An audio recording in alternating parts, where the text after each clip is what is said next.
Siku ya leo tunaendelea na mafundisho yetu ya maombi,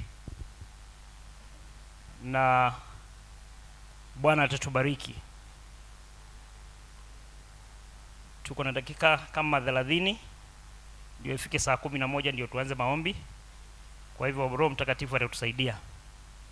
Leo nataka kuzungumza kwa topic inaitwa developing your prayer life. Developing your prayer life, ama kukuza njia yako ya maombi. Kukuza njia yako ya maombi. Na kila njia yote inakuanga na miteremko na milima. Na njia haina tofauti, njia ni njia. Kwa hivyo kila njia inakuanga na challenges zake. Hata kwa njia ya maombi, kila mtu anakuanga na challenges zake when it comes to prayer. Lakini inafika mahali unatambua ya kwamba lazima utafute mbinu ya wewe kukaa katika njia ya maombi. Bwana na asifiwe. Na hiyo hali ikikupata, nilikuwa nasoma mahali mama mmoja akipeana ushuhuda, before aende kuomba ama before aanze maombi, kuna kitu anasikianga behind inataka kumuuliza utaanzia wapi, utaanza aje, utamalizia aje. Yani kuna kale notion you don't want to involve yourself in it. Na kama kila mtu ako hivyo, then inamaanisha kuna njia ama kuna mambo ambayo utaweka ndani yako ili kuondoa hiyo notion yenye inakusukuma na nyuma, ndio uanze kuenda na mbele when it comes to prayer. Praise be to the Lord. Na niko na mambo matano ambayo nataka tukayazungumze kwa hizo dakika yenye ziko mbele zetu, ambazo Mungu akitusaidia tutabarikiwa pamoja. Kitu cha kwanza ambacho lazima uweke kwa maana ndio ukuze njia yako, it is a plan. Mtu yeyote, Biblia inasema akitaka kujenga nyumba, kitu cha kwanza anafanya nini? Anapanga. You have to have a plan when it comes to prayer. Hauwezi tu kuamka tu hivi na ushtukie kuomba. Inamaanisha kesho utaamkia njia nyingine na useme sitaki kuomba. Ama kesho nyingine uamkie na useme wacha niombe kidogo. Lakini when you have a plan, this is what the Bible says. A man shall do what? Shall plan his own ways, but God will bring them to establishment.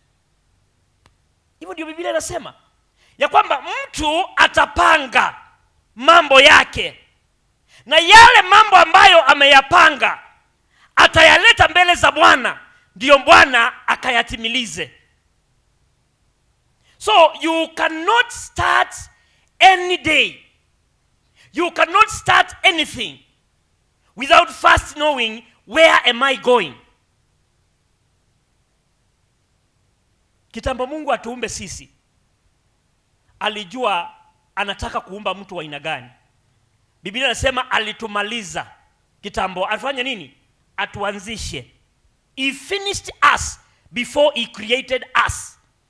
So na wewe kitambo uingie kwa maombi ama uende kwa maombi, you have got to have a plan.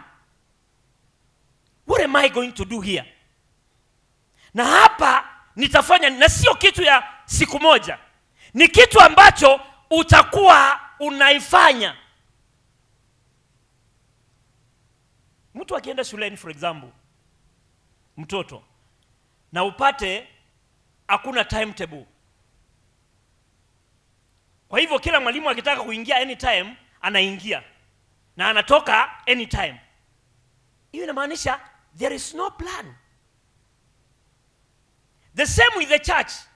Hatuwezi tu kuingia pale kanisani na tuanze tu anything na tutoke anyhow. There has to be a plan.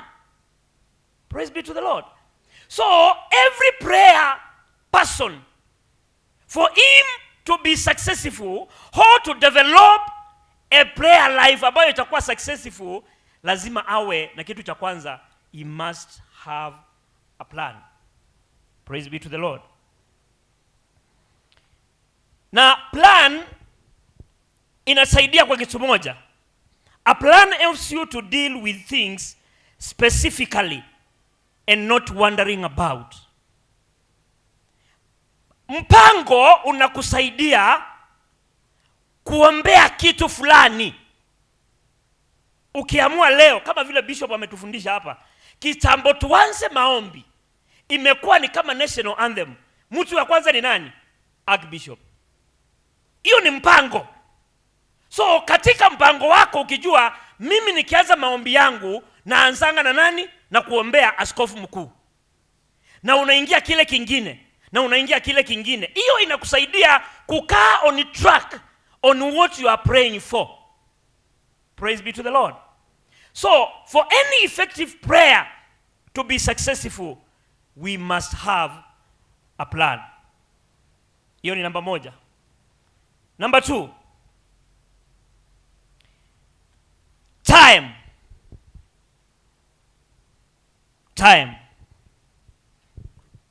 Masaa ama wakati. I was reading somewhere the difference between wakati na nyakati.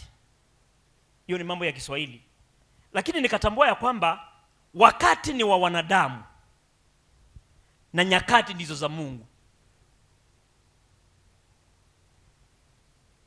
Ukisoma Biblia vizuri, utapata ya kwamba when God was speaking, he was giving specifications about the timing, not the time.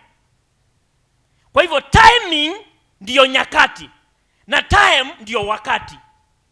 So akitumia Elisha ama Elijah for example, utasikia akisema ya kwamba and a time like this next year. Kwa hivyo ameipea a specific time frame, you will have a child. Na kwa maana iko katika laini ya Mungu, true to his word, the child will be there. So time hii ninaongelea hapa ni ile masaa ambayo wewe kama muumini umetenga kwa ajili ya kuomba. We have all been given 24 hours. Lakini kwa masaa 24, masaa yako ya maombi inakuanga ni masaa mangapi? Ama unaamka tu asubuhi na unaingia unachapa ya dakika 5 na unaingia kazini, na kesho unaamka tena unasikia utaki kuomba, utaomba huku saa 4 ukiendelea. Unaona umetoka kwa ile mpango. Kwa hivyo katika ule mpango wako lazima uinclude this and this are time. Let me give you an example with our bishop. Watu wote ambao anafanya kazi na wao, they know Thursday. Yeye hakuangi kwa ofisi, yeye hakuangi kwa mambo mengine, anakuwa wapi? Kanisani. That means what?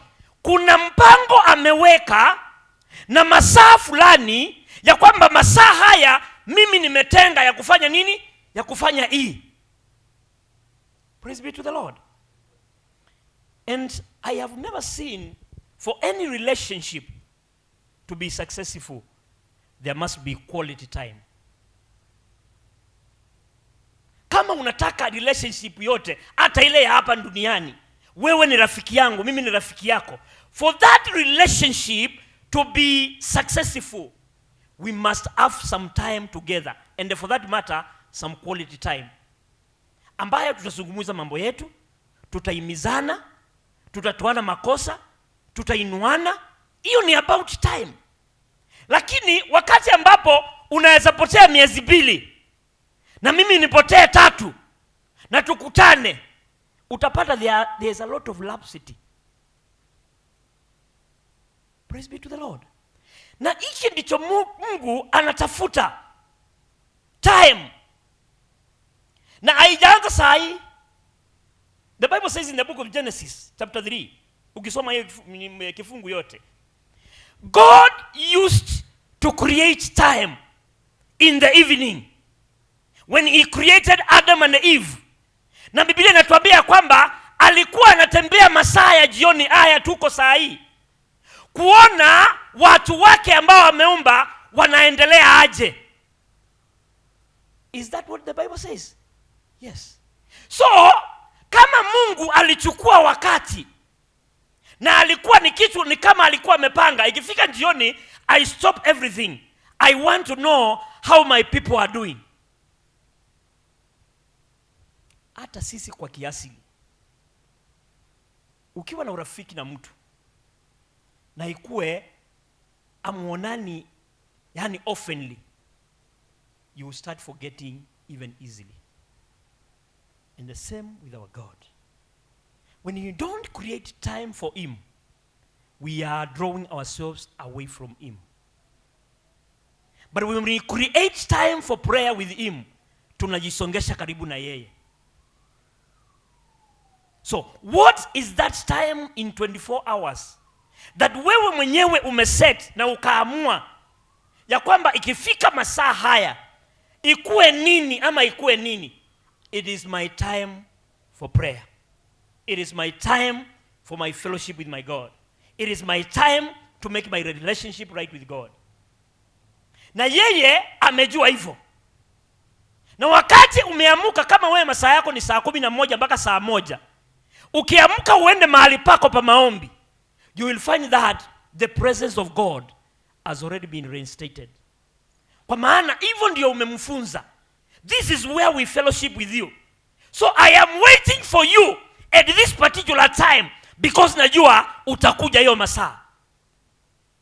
Praise be to the Lord.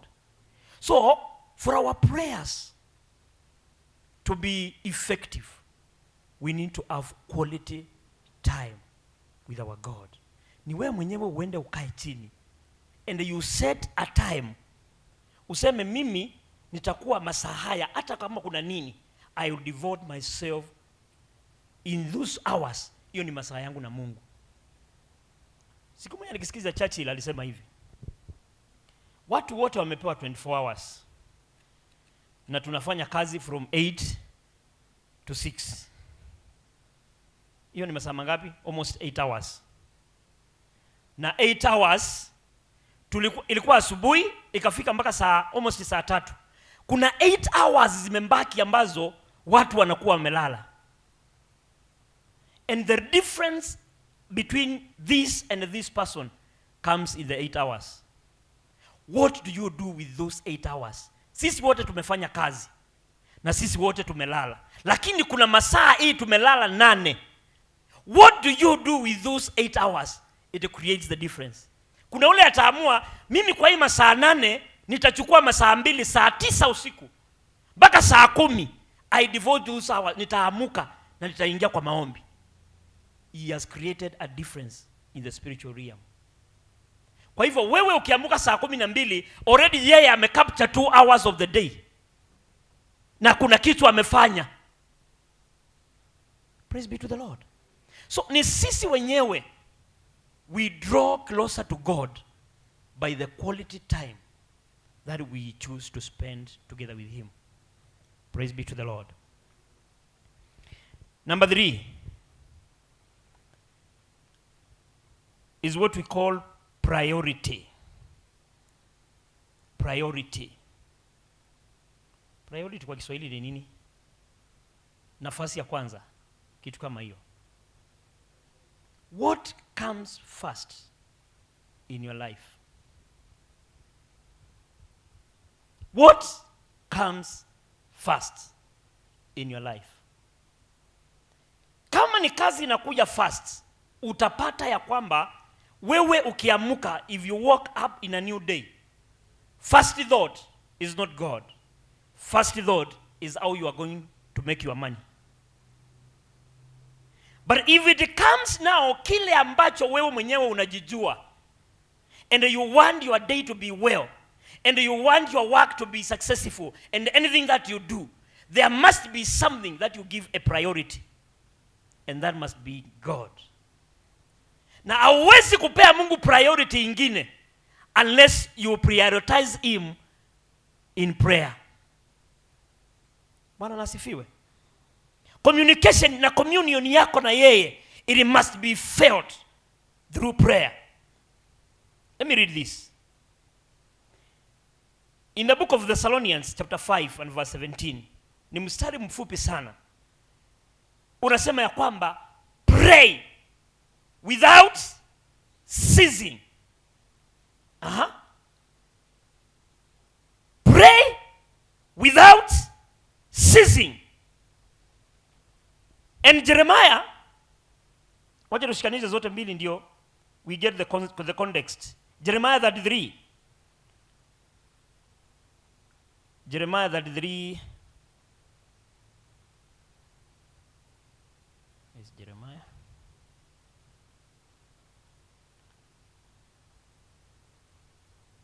Jeremiah 33 yako inasema nini?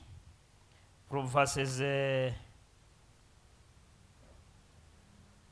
3. Jeremiah 33 from verse 3. Yangu inasema, call unto me and I will answer thee, and I will show you great and mighty things which thou knowest not. Ala? Call unto me. Utamuita akiwa wapi? Ama utamuita wewe ukiwa wapi? Inamaanisha kuna mahali ulikuwa ndio uite Bwana ndio aweze kukusikiza. Na hiyo mahali sio mahali ingine ulikuwa unatembea, ni mahali in your closet when you were outpouring yourself unto him. Before I start this day, Lord, I need your intervention. Lead me on the way. Lead me on whatever I am doing. You are calling unto him because unamuhusisha kwa kile ambacho unafanya. Lakini hii inaweza kufanyika tu if God becomes your priority number 1. Na kufanya Mungu namba 1, there are so many excuses in this world. So many. Mingi sana. I am sick. Sijisikii. Nimeteswa. You will find yourself giving so many excuses. Ndio uepuke just ascension of prayer. But kama hata ukiamua nikuwe niko mgonjwa, nikuwe niko na pesa ama sina, nikuwe nimelala njaa ama nimekula, unaamua ya kwamba God becomes number 1 in anything that I do. So nikiwa nisijakula, it remains to be. Nikiwa nimekula, it still remains to be. So hautasimamisha siku moja maombi na kusema wacha nijaribu kitu kingine, kwa maana nimeona hapa mambo imeenda mrama. It still remains to be God. And so the praying without ceasing will not stop. You will continue despite the challenges. Praise be to the Lord.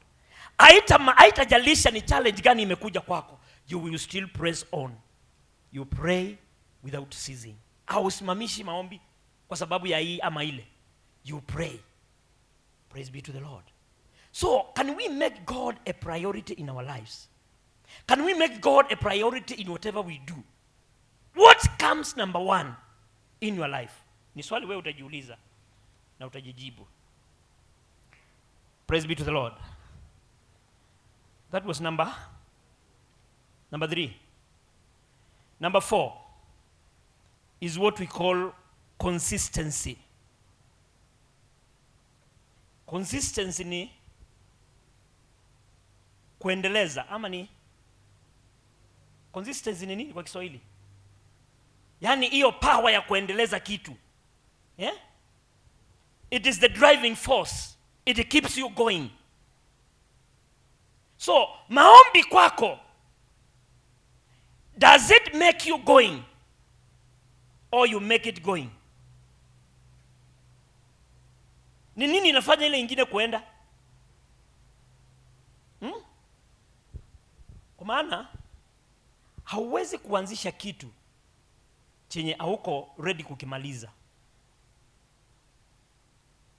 Unaanzisha prayer life, ulianza ukiwa mwanarika, na maybe ulikuwa na sababu zako za kuomba, kwa maana unahitaji maybe mchumba, na ukasongesha maombi na ukapata ule mke.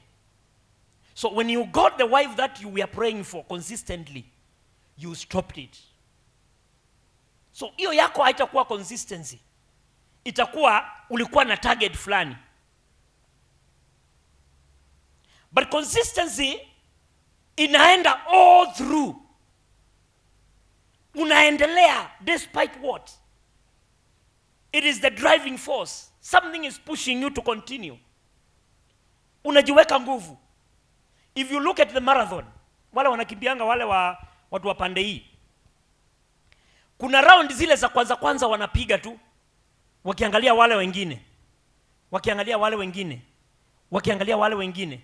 But ikibaki round za mwisho 2 ama 3, the steps starts to change. Kwa maana ile target yao wameanza kuona sasa, wameninginia pale. So they change the steps and they press on and they push forward until the finishing line. Now, at the end of the day, consistency ndio inakufanyanga ugrow. Hakuna kitu kingine kitafanya ugrow that which you have not pushed on. Ukianza giving, unaanza na 100. Askofu aliniambia alianza na 50, na alikuwa anaona kutoa shilingi 50 ni ngumu sana, until he persisted on 50 bob, na hiyo 50 bob ikakuwa 100, na hiyo 100 ikaingia 200. He is still consistent on the same until today he gives 1,000 and he does not feel it. Hakuanzia kwa 1,000, alianzia kwa 50. But what pushed him to move was consistency. He was consistent in what he was doing. Kwa hivyo na sisi, for our prayers to be manifested, we have to push on. The drive of consistency must be on. Hatutaanza leo na kesho tusimamishe, na tuamuke tena kesho na tusimamishe tena. We will push on. Praise be to the Lord. Na isikakue we will. Purpose in your life, I will take consistency by myself and I push prayers as myself. Bwana nasifiwe. Kwa maana masaa ingine inaweza kuwa collective. But wewe mwenyewe ukose kuichukua iti kama personal. Ujue hii kitu sifanyii mtu, it is first for me. Na kama itasaidia mimi, it will affect someone else. Bwana nasifiwe. Kwa maana ile testimony inakuanga mzuri ni ile wewe mwenyewe umeipitia through. You can tell others what you have passed through and they can relate with that. Praise be to the Lord. Ya mwisho, it is having a track and counting the cost. Maombi si kazi rahisi. Ni kazi. Kuomba ni kazi. Lakini kama ni kazi, then there must be accountability and there must be a cost. Lazima ulipe kitu, gharama fulani, ndio upate kitu kingine. Kwa hivyo kwa kile kitu ambacho wewe mwenyewe unaombea, unataka kulipa gharama gani so that you may achieve it? Kwa maana many Christians, we need to kupata vitu by a silver plate. We don't want to go through it. Hatutaki hiyo gharama hiyo ya kufunga Thursday the whole day. No, we don't want. But for any accountability to be there, some costs must be put in place. Nitalipa gharama gani ndio maombi yangu ikuwe effective. And then you have a track. Ukiangalia hizi gari zetu kwa mfano, kuna kale ka gadget kanaitwa tracking. Kale kanaekangwa na watu wa tracking. Inakuanga ni ya kufanya nini? To monitor how the car is going, where it is, nini, kama imeingiliwa na wezi, you can do 1 2 3. That is a track. Our prayers needs a track. Wewe mwenyewe, you have to put a track of your prayers. Nilianza kuombea kitu fulani, na nimekiombea wiki ya kwanza, nimekiombea wiki ya pili, nimekiombea wiki ya tatu. You can analyze it from week 1 and what you were praying for and how it is going until the wiki ya 4. Wakati Mungu atajibu, you could have a track of how it was going. But without consistency, you will not have this track.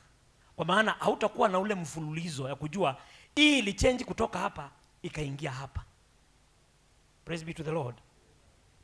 And so it is always good when you go into prayer, you have your own journal. Unakuwa na karatasi yako na kalamu ama kitabu, kile ambayo you write what you want to pray for.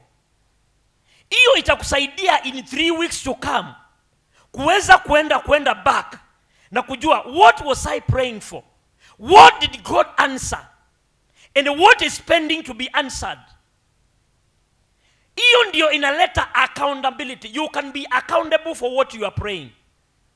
Nilikuwa nikiombea hii issue, huyu mgonjwa tumemwombea akiwa hospitali, na tumemwombea wiki 1, wiki 2, wiki 3, eventually wiki ya 4 ametoka kwa hospitali. We are accountable for him because we have been praying for 3 weeks. Praise be to the Lord. Lakini maombi yetu ikiwa haina track, it is very hard to give an account of those prayers. Hawezi kueleza mtu na wewe ulikuwa unaombea nini. Ama ukitoka tu hivi in your prayer room, akuulize umeombea nini. You cannot have something tangible. Unaweza kumwambia nimeombea hii na nimeombea hii. And that is why every Sunday unaona hapa we have that journal ambayo admin anasoma. This week we shall be praying for this. So wewe ukiwa in your sober mind, when you go in the closet of your prayer, unajua this week we are praying for the, wacha na zile zangu, hizi 4 tunaziombea. So when you are praying throughout the week, at the end of the 7th day, you can give account of what you have been praying because you can relate with it. Praise be to the Lord. Lakini leo umeombea kazi, kesho umeombea mchumba, kesho hiyo nyingine umeombea hii, na umeacha zote pamoja. Umeachana na hiyo, umeanza kuombea huduma. Have a plan. Be accountable for what you are praying. Write them down. Start looking one by one. Nimeenda hii safari wiki hii. What is God saying about it? You can even remind him, mwambie Mungu, kumbuka, I was praying for this issue 3 weeks ago and they are here. You can remind him because you can relate with it. Praise be to God. Kwa maana scientifically the mind of man can hold only 20% of what you hear. Lakini kile umeandika chini utaweza kuisoma even 3 years to come. But kile kimeingia tu, umeangalia tu hivi, tukimaliza 2 hours, you cannot remember it. So it is always good to have a journal, to have a paper and a pen. Uandike ni nini nilikuwa naombea. Watu wengi sana wanakuwa na what we call dreams and visions. Na uko na ndoto ya kufanya kitu fulani. And then you go before God and start praying for it. Lakini before you pray for the dream, did you put it down the way you wanted it to be? Like what we are creating here, the SP. The SP is part of the dream of this church. So wakati tunaombea SP hapa, we can keep track. Tuone tulianza kuombea hii kitu mwezi wa 10 wakati ilikuja kwa church. Na tumeenda nayo until the journal is out. Na imeanza kutekelezwa. So we can have something to tell God, we can be accountable for this because we have been keeping track for what we are praying for. Praise be to the Lord.